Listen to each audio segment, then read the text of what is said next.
자연승마 이론 기출문제 한개 풀기 2023년 4부 시작을 하겠습니다. 66 시각장애 인간 생활 시 주의점으로 가장 적절한 것은 1. 안내견에게 친근함을 표현하기 위해 쓰다듬어 준다. 2. 시각장애인이 지팡이를 이용할 때는 도움을 요청하기 전까진 도움을 줄 필요는 없다. 3. 지팡이를 사용할 경우 도움을 주기 위해 지팡이를 대신 들어주고 손을 잡은 뒤 반발자국 옆에서 이동한다. 앞이 전혀 보이지 않기 때문에 말을 걸거나 인사를 하면 놀랄 수 있으므로 되도록 그냥 지나치는 것이 좋다. 요거는 굳이 재활승마가 아니더라도 평소에 좀 뭐라 그럴까 에티켓으로 좀 알아두면 좋을 것 같아요. 시각장애인들을 만났을 때 어떻게 행동해야 되는가. 자, 안내견에게 친근함을 표현하기 위해 쓰다듬어 준다? 안 되죠. 그 어떻게 보면은 안내견도 시각장애인의 신체 일부로 봐야 한다고 어떤 분이 그러시더라고요. 그렇기 때문에 허락을 받지 않고 안내견을 쓰다듬거나 안내견을 터치하거나 뭐 그러면 안 되겠죠. 물론 그런 터치라든가 그런 반응에 다른 사람이 터치했을 때 안내견이 그 반응을 보이면 그 시각장애인 입장에서 얼마나 당혹스러울 수 있잖아요. 그래서 아예 그 안내견은 훈련을 아예 그런 터치나 뭐 이런 게 있어도 꼭 잡게 훈련도 받는다고 그렇게 하는데, 어쨌든 시각장애인 배려 차원에서는 안내견을 이렇게 뭐 허락을 받고 할 수는 있겠지만 가급적이면 안내견은 만지지 않는 게 좋을 것 같습니다. 시각장애인이 지팡이 이동할 때는 도움을 요청하기 전까지 도움을 줄 필요는 없다. 이게 맞는 거죠. 장애인들도 뭐 스스로 노력하려는 것도 있고, 우리는 못한다고 생각하지만 본인이 스스로 할 수 있는 경우도 있잖아요. 특히 그래서 시각장애인에게는 안내견도 있지만 지팡이가 또 하나의 또 자기의 정상인의 눈 같은 역할을 하기 때문에 그런 걸 활용해서 잘하고 있으면 먼저 요청하기 전에 도움을 줄 필요는 없을 것 같습니다. 그리고 3번은 지팡이를 사용할 경우 지팡이를 대신 들어준다. 요거 문제가 있습니다. 요거는 지팡이는 절대 시각장애인을 어떻게 보면은 불안하잖아요. 내 눈을 다른 사람이 갖고 있다고 생각하면은 그렇게 생각하시면 되기 때문에 절대 하시면 안 되고요. 앞이 전혀 안 보이기 때문에 말을 걸거나 인사를 하면 놀랄 수 있으므로 되도록 그냥 지나치는 것이 좋다. 이거는 좀 두 가지가 문제인데, 첫 번째로는 앞이 전혀 안 보이지는 않습니다. 그러니까 시각장애인의 스펙트럼이 되게 넓어요. 그래서 진짜 아무것도 안 보이는 시각장애인 수는 되게 적은 걸로 되어 있고요. 어쨌든 그렇기 때문에 이 부분도 틀렸고, 말을 걸거나 인사를 하면 놀랄 수 있다. 이 부분도 어떻게 보면 그분들은 눈이 잘 안 보이긴 하지만 또 청각이나 이런 게 발달되어 있어서 그런 오감으로 느끼기 때문에 오히려 앞에서 사람들이 말을 걸거나 인사를 하면은 어디쯤에 사람이 있으니까 부딪히지 않게 지나가야겠다 뭐 이런 걸 할 수가 있거든요. 그렇기 때문에 말을 걸거나 인사를 하면 놀랄 수 있으므로, 물론 뭐 놀래키면 놀랄 수 있겠지만 그냥 지나치는 것보다는 그래도 간단하게 인사를 해준다거나 그렇게 해주는 게 그분들한테 도움이 됩니다. 책에서는 안내견을 만지는 행위 등은 안내견의 주의력을 떨어뜨려서 시각장애인과 안내견의 사고 위험을 증가시킬 수 있다.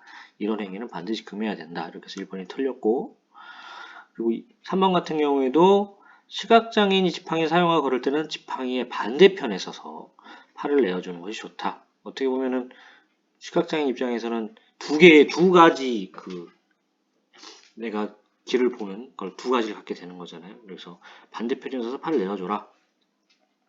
4번 같은 경우에는 앞서 말씀드린 전맹은 첫째 시각장애인의 5% 되지 않습니다. 그래서 앞이 전혀 안 보인다고 생각할 필요도 없고요. 그리고 시각장애 문제가 있어서 주변을 잘 볼 수 없기 때문에 시각장애를 만날 경우 먼저 인사를 하고 말을 걸어주는 것이 좋은 분위기를 만들 수 있다. 이렇게 생각하시면 되겠습니다. 그래서 아까 말씀드린 대로 굳이 먼저 요청하기 전까지 도움을 줄 필요는 없다. 이게 맞다 생각하시면 되겠습니다.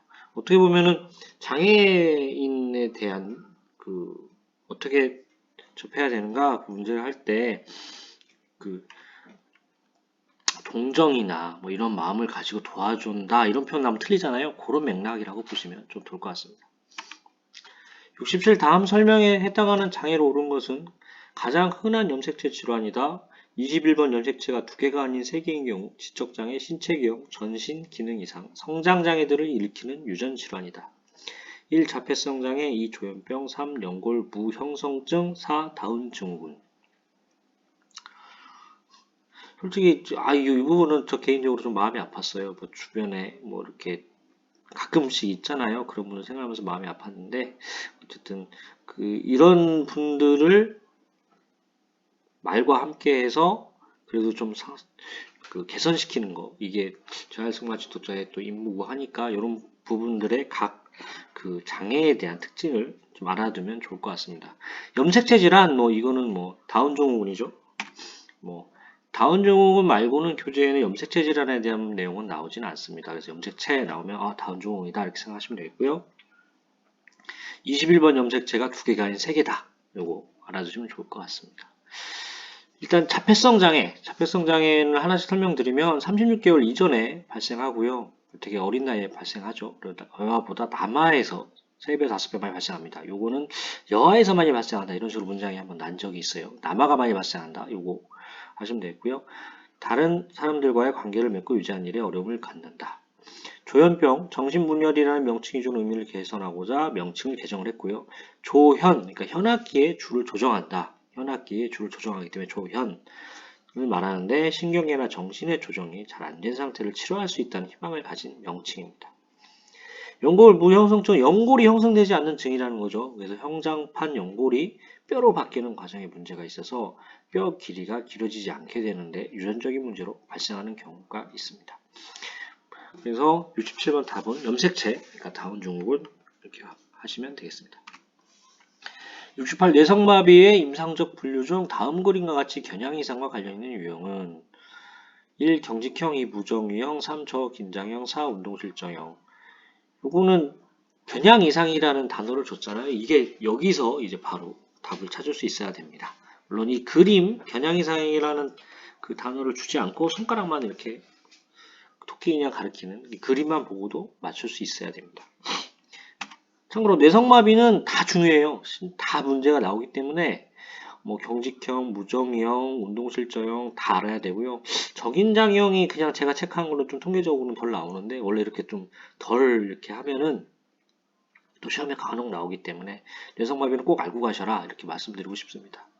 경직형은 뇌성마비의 70% 정도 관절 가동 범위의 감소, 구축, 변형 초래, 근력 감소, 가위보행과 교차보행, 지적장애, 중복장애 비율이 높습니다. 어떻게 보면은 좀 흔히 저희가 마주하는 뇌성마비 하면은 좀 연상된 이미지가 있잖아요. 그게 좀 대부분 70% 정도이기 때문에 이렇게 경직형이다 이렇게 보시면 될 것 같고요. 무정형, 불수의 운동형입니다. 지능이 정상인 경우가 많고 뇌성마비의 25%에 해당을 하고요. 머리를 신체 중앙에 유지하기 힘듭니다. 경추, 과운동성, 자세 유지가 어렵다 이런 내용이 있으면 무정형이고요. 스티븐 호킹 박사 그런 분이 무정형이 아니었을까 좀 생각을 해봅니다. 저긴장형은 근육 긴장도가 낮습니다. 그래서 근력이 약하게 되고요. 관절 가동 범위도 지나치게 넓게 되겠습니다. 이게 저긴장형이 되고요. 오늘의 답 겨냥 이상. 이게 운동 실조형인데 겨냥 이상으로 목표한 지점에 도달하기 어렵습니다. 주로 이게 손해에 해당하는 병변이고요. 뇌성마비의 약 5에서 10% 정도 해당을 한다 보시면 되겠습니다. 어쨌든 70, 25, 10 더하면은 100이 넘는데 이런 얘기 하실 수도 있고 한데 그냥 통계적으로 이렇게 나온 거니까 요 숫자도 그냥 이렇게 외우시면 될 것 같아요. 이렇게 맞네 안 맞네 요거는 이렇게 크게 신경 쓰지 않으셔도 될 것 같고요. 어쨌든 겨냥 이상 하면 운동 실조형, 뇌성마비 70%다 하면 경직형, 그리고 지능이 정상이다 이런 얘기가 나오면 무정형 이렇게 생각하시면 도움 될 것 같습니다. 주의력 결핍 과잉행동장애 ADHD 아동에 대한 재활승마 강습 시 자율승마 지도사가 유의할 내용으로 적절하지 않은 것은 1. 강습의 전체적인 스케줄에 대해 명확히 자주 얘기한다. 2. 처벌의 최우선으로 강습 도중 하마하게 되었을 때는 강습장 중앙에 세워두어 반성하게 한다. 3. 강습의 이론 쪽 교수 부분은 짧게, 활동은 박진감 있고 주도적으로 전개한다. 4. 아동이 수행한 중요한 활동의 결과에 대해 즉각적인 보상이나 처벌을 제시한다. 이거는 솔직히 1번, 2번, 4번 같은 경우에는 따로 공부하지 않으면 이게 맞나 안 맞나 아리송할 수가 있는데 3번이 좀 너무 명확하게 적절하지 않아서 답을 고르는 데는 어렵지 않지 않았을까 싶어요. 죄송합니다. 1번, 3번, 4번은 명확하게 책을 안 봤으면 이게 아리송한데 2번이 좀 명확하게 아닌 것 같아서 굳이 ADHD 아동이 아니더라도 하모하게 했을 때 강습장 중원에 세워도 반성하게 하면 손님이 떨어지겠죠. 그 아동도 안 올 테고 이게 소문나면은 승마장 입장에서 이게 좋을까요? 어른도 막 열정적으로 배우려고 하는 그런 어른도 이렇게 하면 다음날부터 안 나올 텐데 이 승마장 장사를 생각해 보면은 2번을 어렵지 않게 고를 수 있지 않았을까 좀 생각이 됩니다. 책에는 하만 아동은 충동적인 행동을 하거나 마장 시설을 배회하며 안전사고를 당할 수 있으므로 절대로 혼자 마장 안에 머물게 하지 않으며 반드시 보호자와 동행하여 교실 등의 실내 공항으로 이동하여 강습 종료 시까지 대기한다 이렇게 되어 있습니다. 대부분 뭐 아동이 혼자 개인 레슨을 받을 수도 있겠지만 단체 레슨을 받을 수도 있잖아요. 그런 경우에 제가 다닌 승마장에서는 장애인복지관에서 좀 이렇게 단체로 오시는데 뭐 이렇게 여러 증상에 계신 분이 복합적으로 어떻게 보면 버스 한 번에 와야 되니까 그럴 수밖에 없긴 한데 같이 레슨을 받는 경우가 종종 있는데 물론 이제 강사들 같은 경우에는 필요한 숫자만큼 붙여서 하긴 하지만 이런 상황에 그 아이를 혼자 강습장 중앙에 놓는다 이건 되게 위험할 수 있잖아요. 그리고 ADHD 아시겠지만 주의력 결핍이기 때문에 좀 부산하고 산만하고 그런 경우가 있어서 배회하거나 이럴 수가 있어서 각별히 좀 이런 거는 챙겨보시면 좋을 것 같습니다. 참고로 1번, 3번, 4번은 맞는 내용이고요. 다른 시험에 이런 거 문장 꽈서 낼 수도 있기 때문에 문장은 알아두시면 좋을 것 같습니다. 70. 우울장애 아동에 대한 재활승마 강습 시 재활승마 지도사가 유의할 내용으로 적절하지 않은 것은 강습 초기에는 자극이나 활동 수준이 낮은 지상 레슨, 말 관찰하기, 승마장 거닐기 등의 프로그램을 제공한다. 승마활동에서 수행한 것에 대한 자기 확인이 가능하도록 알려주는데 이때 중요한 것은 수행의 과정보다 결과이다. 3. 아동의 심리적 회복을 위해 아동의 정서적인 변화, 상황에 맞춰 적절한 수준의 도전적인 과제를 제시할 수 있어야 한다. 지도사의 지시에 반응하지 않더라도 지도사는 아동의 행동을 이해하고 수용, 공감적인 반응을 해주어 초기 관계를 신뢰감 있게 형성한다. 우울장애 아동의 특징, 대표적인 게 우울하기 때문에 방 안에서도 안 나오고 뭐 밖에 활동 자체를 안 하려고 하잖아요.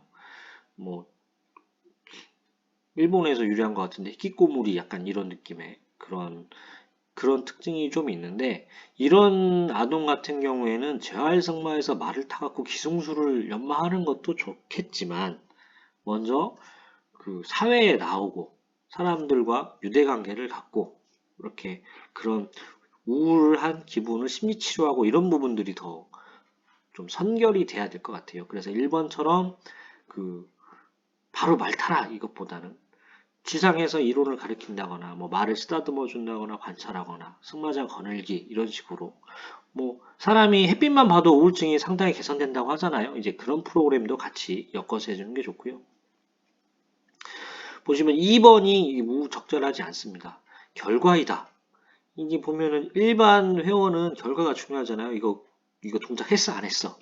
아니면 자격증을 딸 수 있어 없어? 이게 중요한데 우울장애 아동은 그 일반인의 시각보다는 좀 낮게 어떻게 보면은 올림픽 같은 거죠. 메달 1등 따는 것보다 참여가 중요하다. 뭐 이런 거. 그래서 수행의 과정보다 결과가 아니라 수행의 결과보다는 과정을 이렇게 잘 중요하게 생각해주면 되겠고요.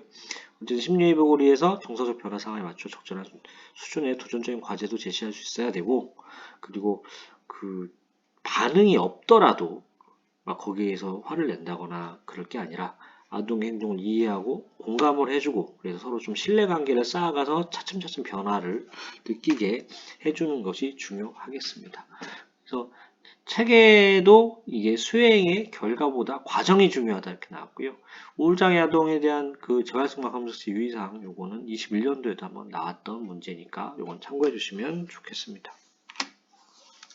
고정댓글 쿠팡 링크로 구매 시 쿠팡 파트너스 프로그램을 통해 일정액의 수수료를 제공받아 채널 운영에 도움이 됩니다. 예, 올리브영 제품 가지고 왔고요. 어쨌든 도움이 됐다면 구독과 좋아요 부탁드리고 다음에 5부로 찾아뵙겠습니다. 감사합니다.